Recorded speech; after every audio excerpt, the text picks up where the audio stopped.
तो उस घर में संपदा नहीं घटती। उस घर की संपदा को समाप्त नहीं किया जा सकता है।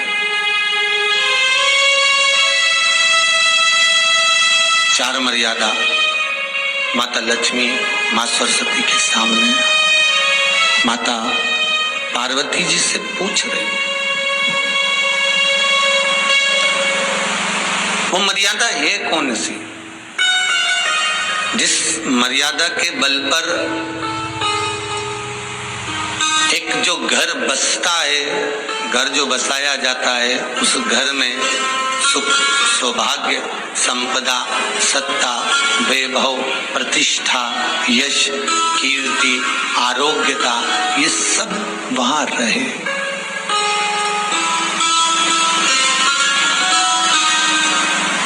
पहला, मां पार्वती ने माता लक्ष्मी को कहा, अतिथि देवो भव।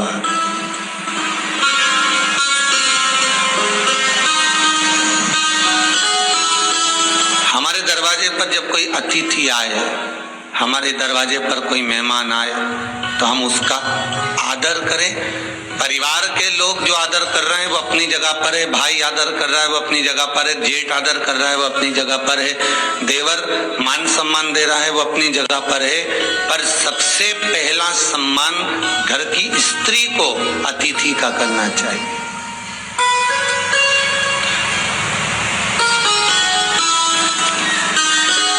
सास के मेहमान आ गए, पहचान वाले, बहुवन मालूम पड़े अपने कमरे में बैठी हुई है। मेहमानों ने आकर पूछ लिया, क्यों बहू नहीं दिख रही? बस आ रही होगी।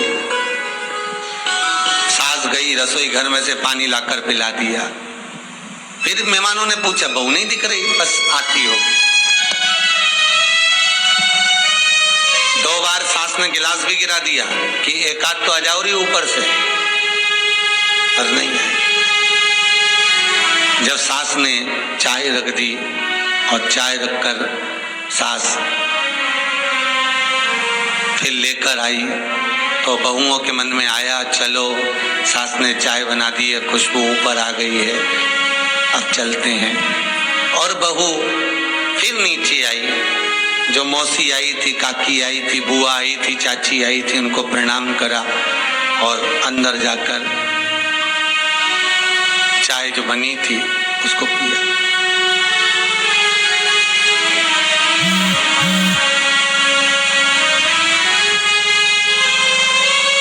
एक गरुड़ पुराण में लिखा है, 94 तरह के नरक में एक नरक है जो दरवाजे पर आए हुए अतिथि का सम्मान नहीं करता, उसको जल नहीं पिलाता, उसका मान सम्मान नहीं देता, उसका आतिथ्य नहीं देता, उसके लिए भी एक नरक रखा गया है।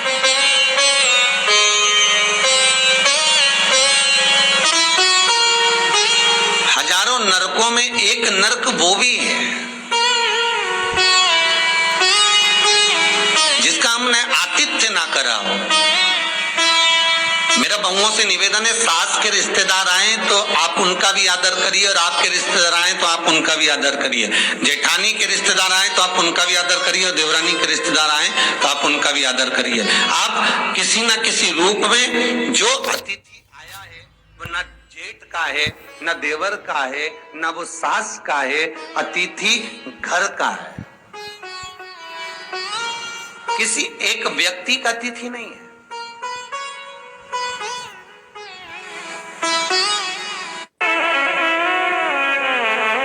बड़ी बहू सोचे कि मैं घर की बड़ी, बड़े परिवार की, मेरे पास में बहुत धन दौलत, मैं काय को गिनूं किसी मेहमान को।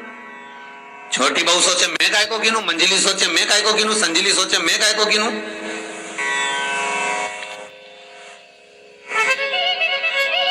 तुम्हारे माँ बाप आए, सास अगर तुम्हारे पिता से, तुम्हारी माता से बात ना करे, देवरानी बात ना करे, जेठानी बात ना करे, तो तुम्हें कैसा लगेगा कि तुम्हारे माँ बाप आए और किसी ने सम्मान नहीं करा। उसी तरह सास के रिश्तेदार आए, तुम सम्मान नहीं करोगी तो उसको कैसा लगेगा? फिर तुम्हारे घर के आए, वो सम्मान न करे तो तुम्हें कैसा लगेगा? आतिथ्य, घर में कोई भी आए वो सबके लिए। दूसरा क्रम बताया, घर के दरवाजे पर जो तुलसी का पौधा होता है, जीवन में सबसे पहले अगर दुख आता है, तकलीफ आती है, कष्ट आता है, बीमारी आती है, रोग आता है, कोई बड़ा घटना घटने वाली होती है, कोई बड़ा कष्ट आने वाला होता है, तो लक्ष्मी जी से माता पार्वती कह रही है, घर में जो तुलसी का पौधा होता है सबसे पहले घात उसी पर होती है। तुलसी का पौधा सूख जाता है, समाप्त हो जाता है, उसके डालियां मुरझा जाती हैं, नीचे लटक जाती है, मंजरी झुक जाती है, या तुलसी के कुंडे में जो मिट्टी है उसमें फफूंद पड़ जाती है।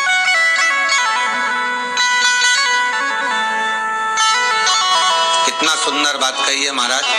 तुलसी के क्यारे में, पद्म पुराण, तुलसी के क्यारे में जो हम जल डालते हैं, वो जल हमने जब डाला और वो जल अगर नीचे गिर रहा है, उसका भी दोष वर्णन है महाराज,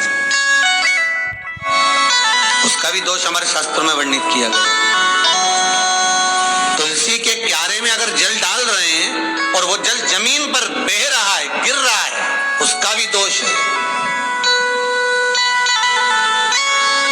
तुलसी के क्यारे में उतना ही जल दिया जाए जितनी मट्टी सोख ले, 2-4 8 बूंद पानी गिरे चल जाएगा। तुलसी के क्यारे में छिद्र रहता है, बूंद बूंद पानी टपक जाए वो चल जाएगा। पर तुमने तुलसी के क्यारे में जो जल भरा, लोटा भर भर के डाल दिया, और ऊपर से जो जल कुंडा भरा कर उलीच में से, अर्थात भराने के बाद जो नीचे गिर रहा है, वो दोषपूर्ण है महाराज, उसकी दोष था।